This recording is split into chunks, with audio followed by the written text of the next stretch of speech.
रिया चक्रवर्ती को हुई फिर से जेल की यात्रा हुई है रिया चक्रवर्ती को। अब बाहर कब निकलेगी ये थोड़ा और मुश्किल है, क्योंकि इस बार जो गई है वो बहुत लंबे टाइम तक रहेगी। क्या है केस, क्यों गई है, सुशांत सिंह राजपूत के मामले में ही गई है, लेकिन क्यों गई है, क्या है पूरा, या ड्रग्स का है या सीबीआई का है, ये जानने के लिए आप जरूर बेताब हो रहे होंगे। लेकिन आपको ये गारंटी देता हूँ कि वीडियो के एंड में आपको खुशी महसूस होगी सुशांत सिंह राजपूत के लिए, अगर आप फैन हो और सुशांत सिंह राजपूत के लिए अगर आप अच्छा सोचते हो तो।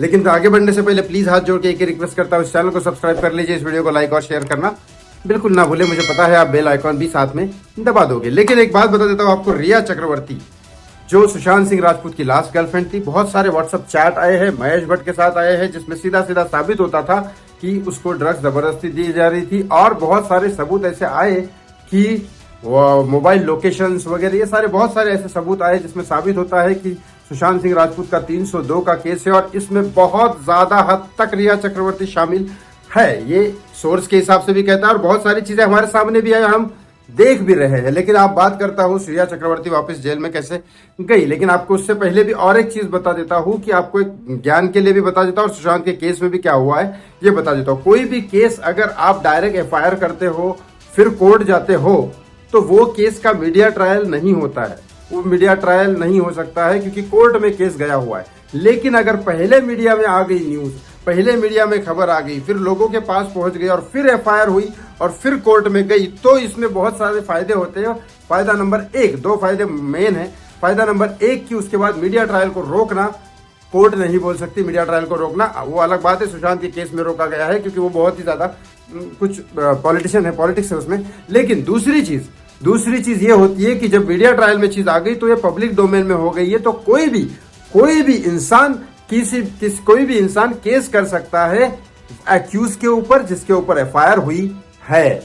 जिसके नाम सोशल मीडिया पे है उनकी बात नहीं कर रहा हूं मैं, जिनकी एफआईआर जिसके ऊपर हुई है उसके ऊपर कोई भी भारत का व्यक्ति, उस देश का व्यक्ति उसके ऊपर कंप्लेंट दर्ज कर सकता है, उसके खिलाफ केस लड़ सकता है कोई भी इंसान, क्योंकि पहले मीडिया में आई। अगर मीडिया में खबर आई है मतलब वो सारी देश की है और वो देश का कोई भी इंसान केस लड़ सकता है। ये सुशांत के केस में हुआ क्योंकि आपको पता होगा 3 कोर्ट में केस दर्ज है। एक अबेटमेंट ऑफ सुसाइड, क्योंकि पब्लिक मीडिया में पहले आई, पब्लिक डोमेन में पहले आई खबर, फिर रिया के ऊपर एफआईआर हुई।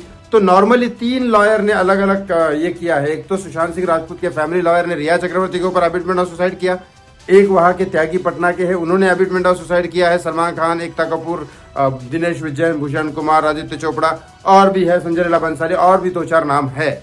लेकिन वो तो अबेटमेंट ऑफ सुसाइड किया। एक और मुंबई के लॉयर है जिन्होंने किया है 302 का केस फाइल, जो 5 लोगों के खिलाफ है। इसमें पॉलिटिशियन भी है, बॉलीवुड के भी है, इंडस्ट्रियलिस्ट भी है, और वो आपको पता है, मेरा लाइव देख लीजिए कौन है उसमें। लेकिन उसने किया है और उसके ऊपर उसने इतना जोरदार लड़ाई लड़ी है कि एक बार उसने सीबीआई ऑफिसर को भी पकड़ा और सीबीआई ऑफिसर को, ये ऑफिसर काम सही से नहीं कर रहा है, इसलिए कोर्ट में उसने चेंज भी करा दिया सीबीआई ऑफिसर। अब बात करता हूँ रिया चक्रवर्ती कैसे गए अंदर।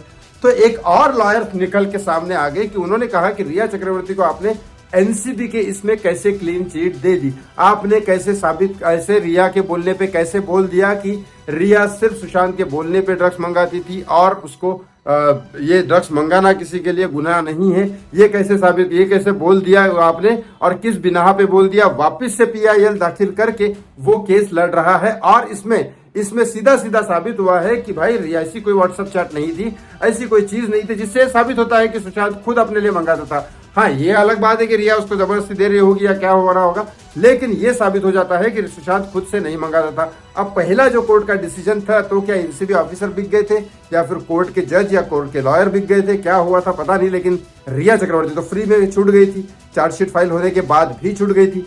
तो इसीलिए तो मैं एनसीबी के ऊपर भरोसा नहीं करता हूँ, क्योंकि वो 3500 के ड्रग्स नहीं पकड़ती है, आर्यन खान के पीछे पड़ जाती है। लेकिन यहाँ रिया चक्रवर्ती की बात हो रही है, रिया चक्रवर्ती के खिलाफ अब सबूत साबित हो रहे हैं बहुत सारे। और रिया चक्रवर्ती अभी मुश्किल से मुश्किल 1-2 महीने की खिलाड़ी है, उसके बाद वापस से अंदर जाने की, लेकिन एनसीबी के चार्जशीट में जाने वाली है, सीबीआई के नहीं। आपको इस बारे में क्या लगता है कमेंट करके कमेंट बॉक्स में जरूर बताएं। और आप लोग भी अगर केस करना चाहते हैं तो केस कर सकते हैं, क्योंकि ये पीआईएल के अंडर में आता है। आराम से आप शोभिक चक्रवर्ती को पासपोर्ट क्यों दिया, इस बारे में भी कर सकते हैं claim. Thank you so much for watching मी, धन्यवाद।